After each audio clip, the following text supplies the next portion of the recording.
Episode 4, Commination.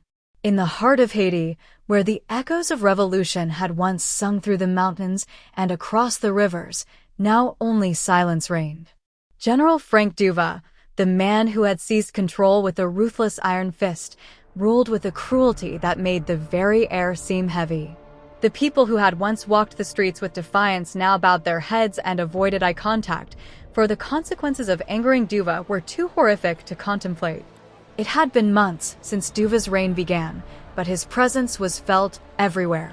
The scars of his brutality were visible on every street corner, in the haunted eyes of the people. His soldiers, fierce and unrelenting, patrolled the towns with an almost predatory precision. The sound of boots on cobblestone, once the beat of a thriving city, was now a constant reminder of the terror that lingered in the air. And then, on a still morning, the unthinkable happened.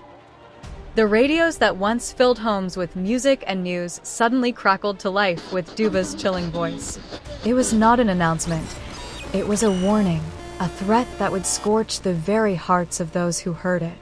If anyone dares to overthrow this regime, Duva's voice echoed, cold and unfeeling, everybody will die. The land will burn. There will be no sunrise and no sunset. Just one big flame licking the sky.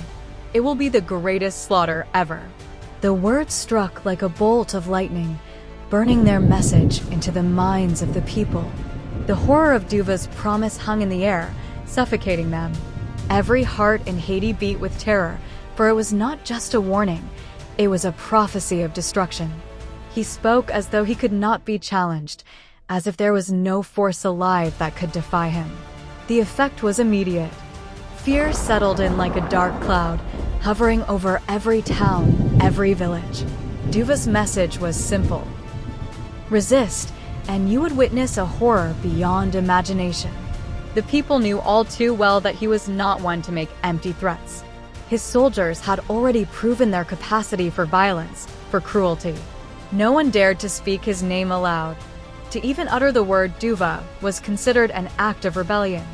In the market, in the fields, and within their homes, the Haitians spoke in hushed tones, eyes darting nervously, afraid that even the smallest whisper of defiance would bring the wrath of Duva upon them. The island, once vibrant with color and life, now seemed to fade into the background, as if it too had been consumed by the fear that Duva had planted in every heart. The streets, which had once danced with the rhythm of drums and the laughter of children, were now eerily quiet. People went about their days with their heads down, walking as if the very earth beneath them could betray them at any moment. They would not speak of Duva, not even in private. To do so was to risk everything. In the shadows, however, there remained a flicker of hope, though it was buried.